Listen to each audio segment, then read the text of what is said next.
Bombay blast 1993 में संजय दत्त के खिलाफ डीसीपी मारिया को सबूत मिलने के बाद 16 जून 1993 के दिन अमित हनीफ और समीर को हथियारों से लदी गाड़ी हीरो के घर ले जाने का आदेश देता है।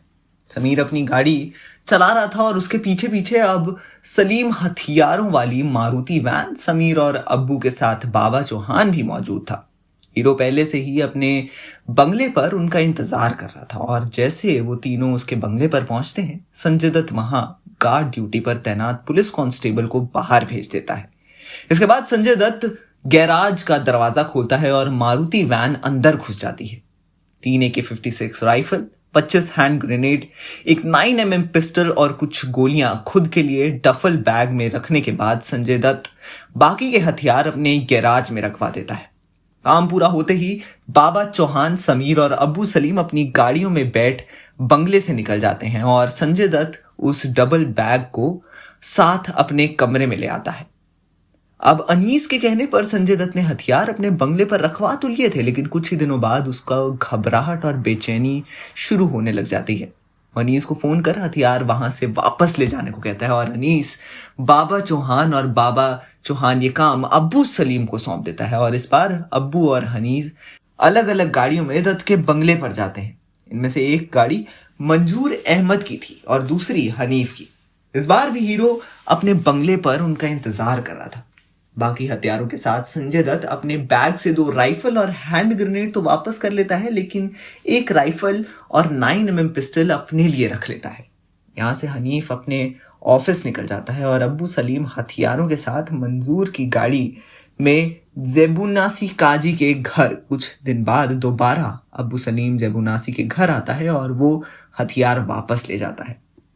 अब यहाँ से हथियार कहाँ गए वो बस अब्बू सलीम ही जानता था और वो डीसीपी मारिया की पहुंच से बहुत दूर दुबई में बैठा हुआ था।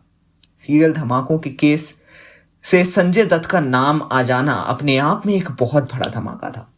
डीसीपी मारिया तुरंत जॉइंट कमिश्नर एमएन सिंह को फोन करके जानकारी देते हैं। मारिया, तुम्हें पता भी है तुम क्या बोल रहे हो? सकेत में आ चुके एमएन सिंह राकेश मारिया से कहते हैं। तो वो उत्तर देते हैं, सर अच्छे से पता है और मेरे पास एविडेंस की पूरी चेन भी है, मैं ये साबित कर सकता हूं, लेकिन अब वो बैग कहाँ है? थोड़ी देर की चुप्पी के बाद एमएन सिंह पूछते हैं तो मारिया एक बार फिर जवाब देते हैं, सर उसके घर में ही है, उसके बेडरूम में पड़ा हुआ है।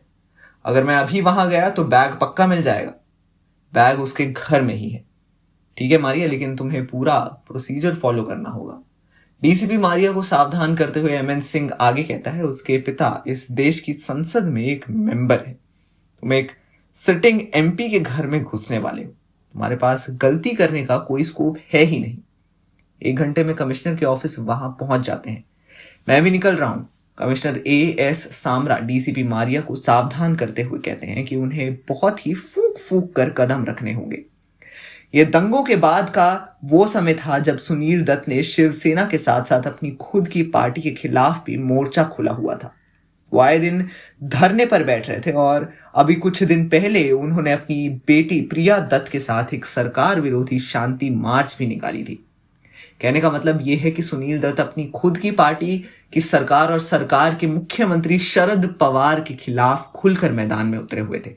कमिश्नर अच्छे से जानते थे कि यदि संजय दत्त की गिरफ्तारी की राजनीतिक प्रतिशोध का रंग दे दिया तो ये पूरी इन्वेस्टिगेशन पटरी से उतर सकती है और इसका फायदा संजय दत्त को तो होगा ही, लेकिन बाकी के आरोपी भी कोर्ट में इसका इस्तेमाल कर सजा से मुक्त हो सकते हैं।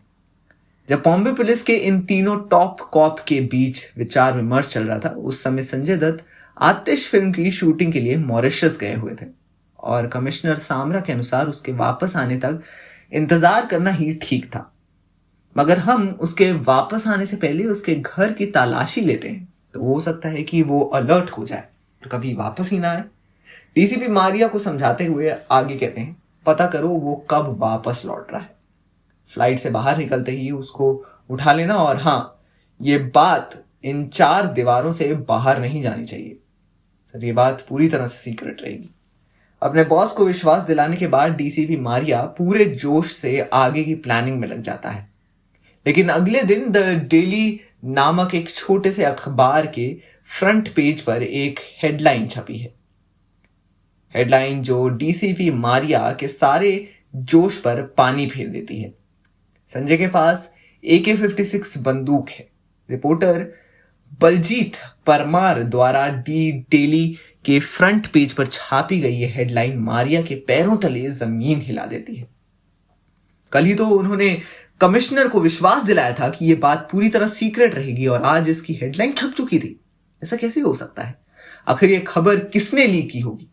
डीसीपी मारिया ये सब सोचने में लग जाते हैं कि तभी ऐसी अटकलें लगनी शुरू हो जाती हैं कि संजय दत्त को केवल इसलिए फंसाया जा रहा है क्योंकि सुनील दत्त और सीएम शरद पवार के बीच 36 का आंकड़ा है।